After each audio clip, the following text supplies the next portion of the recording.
Écoutez, Mémoquest est arrivé au bon moment parce qu'on est quand même dans une chirurgie qui est de plus en plus ambulatoire.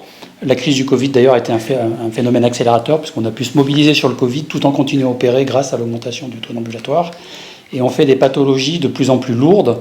Donc ce qui au départ, ce fameux appel du lendemain, qui porte mal son nom, était vu comme une obligation tutélaire. Aujourd'hui, ça revêt une réalité médicale de plus en plus importante.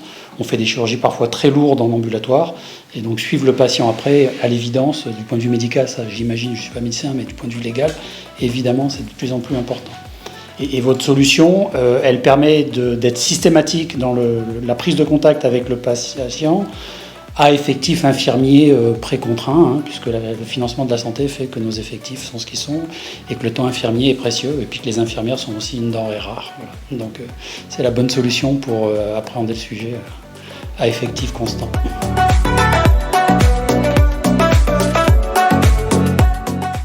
La mise en place s'est faite de manière très simple et rapide. On a eu 2-3 visioconférences pour du coup monter un VPN entre notre DPI et Calmedica.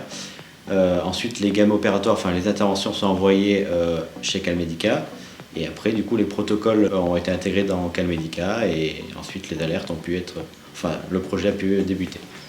Donc voilà, il y a eu un petit temps d'adaptation au début, mais avec les 2 journées de formation, enfin la demi-journée de formation, et après l'appel au support au tout début, parce qu'il y avait très vite, ça a très vite tourné.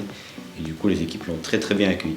Et d'ailleurs, ce qui a permis de délocaliser le bureau de Nathalie, qui était donc situé au 2e étage, et donc de l'inclure aux ambulatoires. Elle a un espace dédié à elle, où donc Geoffrey nous a équipé donc cet espace. Et puis voilà, elle a son coin. Dès qu'elle a géré, hop, elle se dégage et elle va gérer. Elle va auprès des patients, enfin voilà, auprès de ses collègues, auprès des patients. Et ensuite, elle jongle entre son poste et puis son poste de soignante, son poste de secrétariat, son poste de soignante. C'est vraiment très confortable.